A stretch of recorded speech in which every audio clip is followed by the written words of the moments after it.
Basia, c'est Cannes Lérens Radio. Aujourd'hui, je vous présente une nouvelle émission qui s'intitule Portrait IMO. Portrait IMO a pour vocation de mettre en lumière les chefs d'entreprise dans le cadre du BTP et de l'immobilier. Et aujourd'hui, j'ai le plaisir de recevoir Julie. Bonjour Julie. Bonjour Basia. Julie, est-ce que vous pouvez nous parler un peu de vous ? Oui, avec plaisir. Donc, je m'appelle Julie Lyonnais-Bourga. J'ai créé une société qui s'appelle MyWorks Partner et qui fait de l'architecture d'intérieur et du courtage en travaux. Super. Julie, comment est-ce que vous êtes arrivée sur ce poste ? Alors, c'est pas si simple finalement, puisque moi j'ai commencé par faire des études dans une école de commerce qui s'appelle Montpellier Business School. Donc à mon époque, puisque je ne suis plus si jeune, ça s'appelait Subdeco Montpellier. Donc c'est une école qui forme justement de futurs dirigeants ou managers. D'accord. Et puis donc j'ai commencé ma carrière à Paris dans le marketing et la communication. Et depuis quelques années, je me posais pas mal de questions, j'avais envie d'entreprendre. J'adorais l'univers de tout ce qui était rénovation, construction. Et puis, ayant moi-même fait pas mal de travaux, notamment dans des régions dans lesquelles je n'habitais plus, je me suis rendu compte de la complexité finalement de suivre des projets de travaux, de pouvoir trouver les bons partenaires. Et de là, de ce constat en fait, est venue l'idée de créer ma structure. Eh bien, c'est super. Je m'apprêtais à vous poser la question, qu'est-ce qui vous a inspiré à devenir chef d'entreprise? Vous allez pouvoir nous développer un peu plus ce volet alors?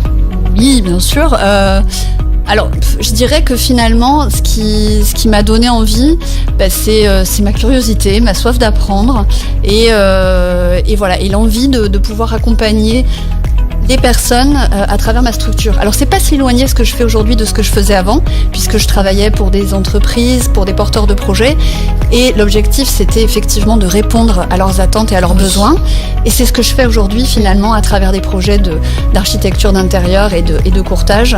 Je comprends ce dont les gens ont besoin en fonction des personnalités, en fonction des profils de personnes, et je leur amène des travaux sur un plateau, on va dire, puisque l'idée c'est de les accompagner jusqu'au bout. Voilà.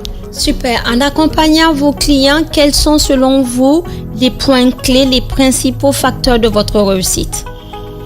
Alors je dirais que c'est justement cette façon de percevoir tout de suite ce dont les personnes vont avoir besoin en fonction de leur discours. Je les écoute tout simplement finalement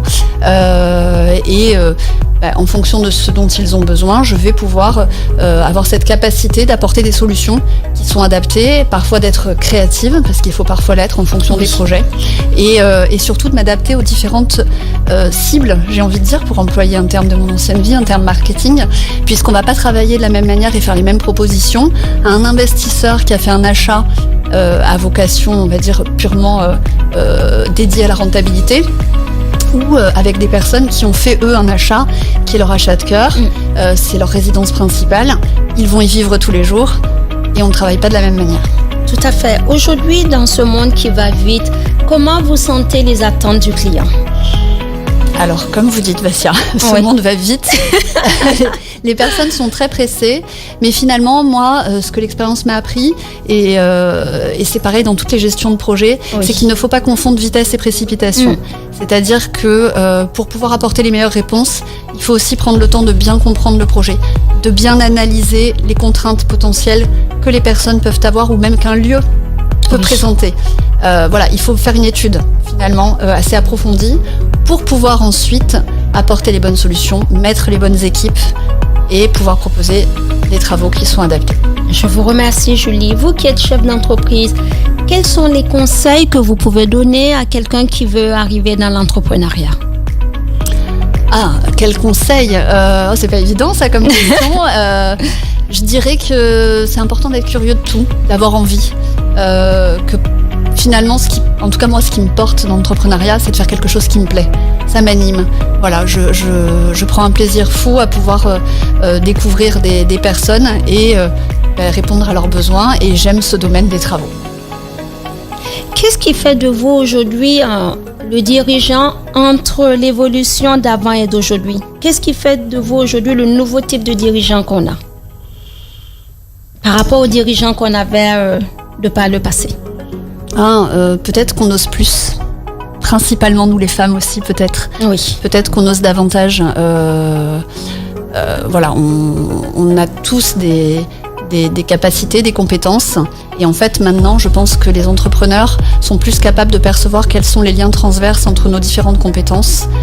Et puis notre curiosité et la facilité qu'on a aujourd'hui aussi à aller chercher des sources d'apprentissage en permanence. Ça, c'est super. En parlant de tout ça, comment est-ce que vous arrivez, Julie, à gérer votre vie professionnelle et votre vie personnelle? Alors ça, c'est une vaste question, Vassia. Bon, concrètement, j'y arrive pas toujours, faut être transparente. Oui. Quand on est entrepreneur, et vous le savez très bien, on travaille beaucoup. Tout à fait. Maintenant, ce que je fais et que je n'ai pas toujours fait, sauf sur une chose, c'est que je m'aménage des temps pour moi, des temps pour mes proches. Oui. Il y a par exemple des temps qui pour moi sont des temps obligatoires, c'est le sport. Oui. Je commence toujours ma semaine, sauf vraiment si je ne peux pas faire autrement, mais c'est très rare que je ne me l'autorise pas, par du sport, et j'essaye d'en faire plusieurs fois par semaine, parce que pour moi c'est quelque chose de très important, et après je fais de la même manière. Donc c'est l'organisation. Et qu'est-ce que vous faites comme sport? Alors je fais ce que le temps me permet de faire. Donc je fais du crossfit, je vais voir les copines au crossfit, et on en bave. Aujourd'hui, Julie, dans votre carrière de chef d'entreprise, avec votre casquette aussi bien de courtier en travaux et de décoratrice d'intérieur, qu'est-ce qu'on peut vous souhaiter de plus? On peut toujours souhaiter plus de très beaux projets architecturaux, justement, sur l'architecture d'intérieur. Voilà, aujourd'hui, on vit dans une région où il y a fort à faire.